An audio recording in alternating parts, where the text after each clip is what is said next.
Hola, es un gusto para mí estar nuevamente contigo. Como sabes, soy Rodrigo López y este es tu espacio.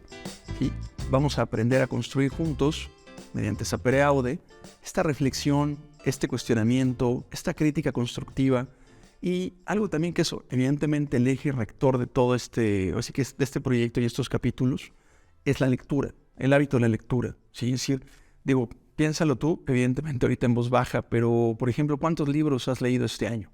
Así. Si en el momento que tú estás escuchando, que estás viendo este capítulo, ¿cuántos libros llevas hasta este momento, no? Entonces, esa es la propuesta justamente. Y yo te diría algo, o sea, tampoco solo es leer por leer, o sea, no es así como nada más sentarte y empezar a leer, sin un sentido. Porque al final lo interesante es justamente lo que estamos buscando provocar en ti en este espacio. Esta reflexión, este cuestionamiento, esta crítica y sobre todo estar encontrando seguramente nuevos espacios, nuevas posibilidades y, ¿por qué no?, el estar construyendo seguramente nuevos trayectos que seguramente te van a llevar a destinos y evidentemente a una meta mucho más favorable en base a lo que tú, por supuesto, proyectas y deseas alcanzar, ¿no? Entonces, vámonos con el libro de hoy. Es uno de los libros que les puedo decir que cuando lo leí, sí, la verdad es que no tiene tanto tiempo, pero cuando lo leí, en verdad me hizo justamente y me provocó este cuestionamiento que espero yo transmitirte en este capítulo, porque justamente el autor, que es Carl Honoré, te lo comparto aquí para que puedas tomar nota, Elogio de la lentitud, que es un libro fantástico, escrito en la primera década de este siglo XXI. La propuesta del autor, que él es escocés, pero es interesante porque él se asume como canadiense, pero bueno, es un tema que seguramente él podrá responder, ¿no? Pero él nace en Escocia en 1967.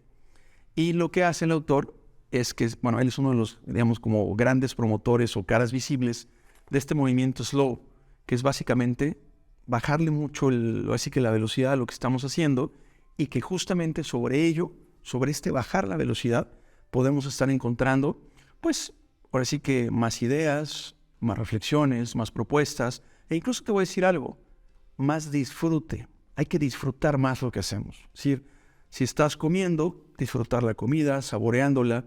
Si estás, por ejemplo, con tus amistades, estar con ellos, o sea, pero estar con ellos no solo físicamente, sino también con las ideas, con la conversación, con los comentarios, y así en cada uno de los aspectos, o sea, que tenemos ahora sí que en la cotidianidad.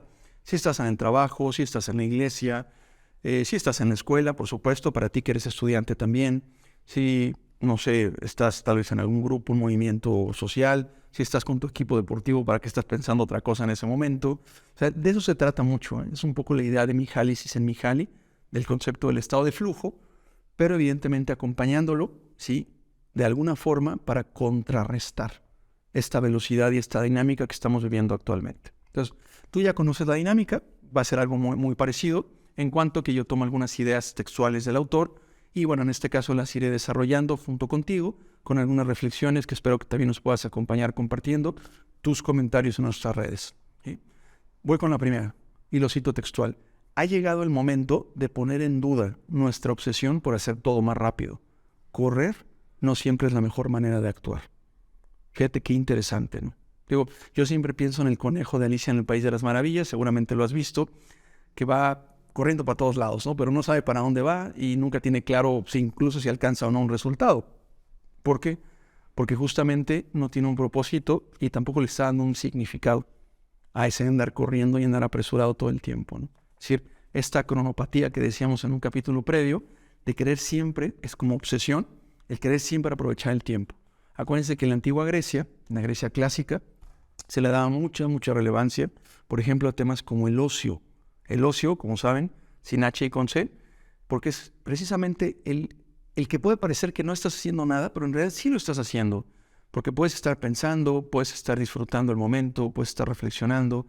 Y creo que no es casualidad que la famosa expresión carpe diem de Horacio, que está en la película de los poetas muertos, que es justamente seize the day en inglés o aprovechar el día en español, esa es justamente la intención y tiene que ver desde esa época con el estar disfrutando lo que estamos haciendo. Y esa es justamente la propuesta del autor, ¿no? Pero bueno, el autor hace también referencia a dos conceptos, boredom o boredom, en este caso como se pronuncia, que es una palabra en inglés, que lo dice el autor. O sea, esa palabra no existía hace menos de 2 siglos y ahora hace referencia al tema del aburrimiento y el hastío. Es decir, en una sociedad en la que parece que siempre tienes que estar haciendo algo y pareciera también que siempre tendrías que estarlo publicando para que te den el reconocimiento del like en una red social. ¿Qué pasa cuando de repente no encuentras qué hacer? ¿Cómo llenas ese espacio, no? O sea, eso que podría parecer un vacío, podría parecer, no lo es, o incluso un sinsentido, pero yo estoy convencido que sí lo tiene, por supuesto, ¿no? Sería como pensar que el silencio no es una respuesta, pero perdona, o sea, el silencio está lleno de significados. Cuando alguien, por ejemplo, no sé, te deja en visto en WhatsApp, por eso pueden quitar las palomitas azules. O, por ejemplo, tal vez cuando, no sé, esperas una respuesta de un correo y no la recibes, o esperas que alguien te devuelva una llamada y no recibes esa llamada, por supuesto que te están comunicando algo, ¿sí? Entonces aquí lo interesante sería solamente validar el juicio de lo que tú interpretes acerca de esa acción, ¿no? Acuérdense que los juicios pueden ser fundados o infundados, entonces tendríamos justamente que estar diseñando conversaciones para asegurar que los juicios sean correctos. El segundo concepto que menciona el autor después del boredom es el karoshi. Fíjense muy bien, karoshi. Karoshi, ¿qué significa? Es una palabra japonesa que literal es muerte por exceso de trabajo. El autor cita un ejemplo en el libro en este caso, un trabajador japonés hace ya algunas décadas que, era puesto, escucha muy bien lo que voy a decir, era puesto como un ejemplo en su empresa porque era una persona que trabajaba, y escucha bien lo que voy a decir, más de 90 horas a la semana. Digo, eso sí es explotación laboral. Y en ese momento se veía como algo positivo, porque decían que era una persona muy leal. Él era una persona que dormía incluso en la oficina. Pero bueno, no hagamos el cuento tan largo. Él muere a los 26 años por la carga de trabajo y por el estrés que, pues ahora sí que sintió y que vivió. Alguien podría pensar, bueno, Rodrigo, pero eso es una cultura distinta a la nuestra, no la japonesa. Y sé que estamos llegando a Japón también con este video. Entonces yo le digo con mucho respeto también, pero aquí la intención más bien sería reflexionar. O sea, porque creo que cada uno en su ámbito de actuación y de influencia tendría que estar equilibrando. Y de eso se trata. O sea, tampoco se trata de no trabajar, por supuesto. Hay un libro muy bueno que se llama El derecho a la pereza. Vamos a ver si después nos animamos a platicar de esto en otro capítulo. Y bueno, no es casualidad que quien escribe el libro fue yerno de Carlos Marx, el fundador del socialismo. Pero bueno, eso en otro momento lo platicamos. El derecho a la pereza. Entonces, aquí la idea más bien no sería esa, sino cómo podemos equilibrar el trabajo con la vida personal, con la vida familiar, con tus proyectos personales, con tus proyectos ya sea que sea en pareja o en familia o en equipo. Digo, pensando en la empresa también, ¿no? Entonces, creo que sería interesante justamente el equilibrio. Y solamente como comentario, te puedo decir un poco al margen que una de las capacitaciones que más nos piden en los últimos años en la organización es justamente temas que tienen que ver con la administración del tiempo, con la definición de prioridades y con la gestión de equilibrios. Tenemos que estar balanceando. Acuérdense siempre, la vida personal y profesional. Entonces, karoshi es el siguiente concepto. Sigo avanzando, el autor nos hace otra cita y hace la referencia a un estudio que se hizo en Londres, en Gran Bretaña, y es interesante, ¿por qué? Porque la estadística nos dice esto, ¿no? Más o menos, el 25% de la gente entrevistada no conoce el nombre de sus vecinos. ¿Te hace sentido? ¿Te suena familiar? ¿Conoces a la gente con la que compartes incluso, a veces tal vez hasta pared, ¿no? Si estás en un condominio, un fraccionamiento. O sea, ¿qué tanto en ocasiones llegamos a ser indiferentes? Y eso sería interesante también reflexionar. Digo, no es porque tengamos que ser amigo de todos o amiga de todas. Sin embargo, creo que sí sería relevante también el estarle dando un sentido justamente a lo que estamos haciendo y a estas convivencias o estas interacciones que estamos, pues finalmente buscando, creo yo, que habría que provocarlas incluso en ocasiones intencionalmente, ¿no? Y esto tiene que ver justamente con esta siguiente cita. La voy a decir textual. En un mundo atareado, conducimos con rapidez para conservar la delantera o solo para no quedarnos rezagados. Y me pareciera que estar atareado, estar ocupado, tal vez incluso en ocasiones nos sirva para no pensar. Y así lo digo porque así lo creo. O sea, tal vez cuando estás tan ocupado, cuando buscas ocupar tu mente, con cosas así como, a veces pueden ser trascendentes, otras creo que no tanto, es porque tal vez te hace falta justamente aprender a estar contigo mismo o contigo mismo en silencio. Digo, por ahí decía Jean-Paul Sartre, un psicoanalista francés en el siglo XX, ¿no?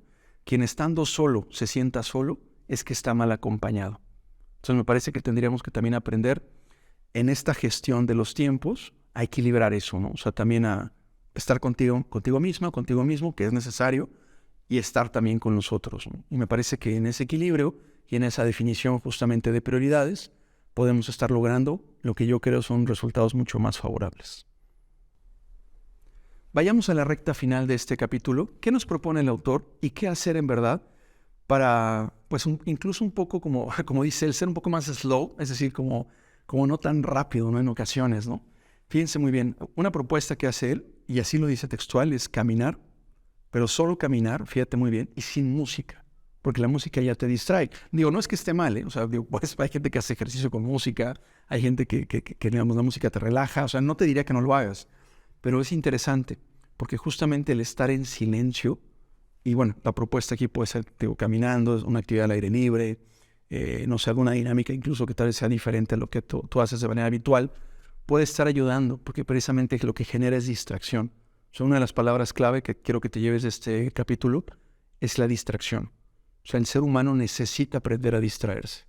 Y justamente estas distracciones nos van a ayudar porque, por ejemplo, digo, puede ser una pausa de un día muy ajetreado, puedes recargar pilas, como decimos de manera textual o coloquial más bien, perdón, y regresar, ¿sí?, a la actividad. O incluso tal vez reconectar con tu pareja, con tus hijos, con tus amigos, con la familia, con la gente del trabajo. O sea, creo que tendríamos que estar en ocasiones como, digo, siempre pongo la analogía como reseteándonos, ¿no? O sea, así como de repente falla un equipo digital y te dicen, a ver, Rodrigo, apágalo así tal cual, no así a la brava. Pues tal vez a veces también, ¿no?, una relación personal se pueda resetear para que sea mejor, ¿no? Entonces, iría mucho por ahí la propuesta. Y bueno, otra idea, ya la penúltima, dice, la competencia nos acelera y nos pone a competir desde pequeños. Y esto lo observamos desde la escuela, ¿no? O sea, ¿cuántas veces no queremos, por ejemplo, pues ver quién está en el cuadro de honor? O, oye, ¿cómo va tu hijo respecto al mío? Y les voy a decir algo, o sea, porque eso pasa incluso en las familias, ¿eh? O sea, se los digo porque yo lo he vivido, ¿eh? A veces en las familias también estamos comparando, lo cual es un error. Es un error, y eso hay que tenerlo muy claro, porque las cosas hay que decirlas como son también. Entonces, no es que la competitividad sea negativa. Al final sí es relevante porque te hace crecer, te saca de tu zona de confort. Pero me parece también que habría que impulsar no solamente esa competitividad que sea mal entendida como solamente el hecho de ser mejor que o destacar más quién, ¿sí?, sino también el que tú puedas ser una mejor versión de ti mismo o de ti mismo. Me parece que ahí está la verdadera competitividad. Y cierro con esta idea que nos deja el autor también citada de forma textual y que se me hace fantástica, ¿no?, como colofón. La lentitud es la rapidez de hoy, ¿sí? Entonces yo te quiero dejar justamente con esta propuesta, otra vez, la lentitud es la rapidez de hoy, precisamente para que te lleves esta propuesta y este ejercicio de que disfrutes. Yo te propongo que las siguientes 24 horas, después de haber escuchado y de habernos acompañado en este capítulo, lo hagas de manera más consciente. Disfrútalo. Tómate 24 horas, no te pido más. Disfrútalo y hazlo más consciente. Incluso si puedes, escríbelo, para que después lo reflexiones y veas que haciéndolo diferente te puede dar un resultado más gratificante. Como sabes, soy Rodrigo López, este es tu espacio, Sapere Aude, atrévete a pensar, y juntos, de manera, en este caso como comunidad, vayamos diseñando y vayamos construyendo el futuro que deseamos lograr juntos. Nos vemos en el siguiente episodio.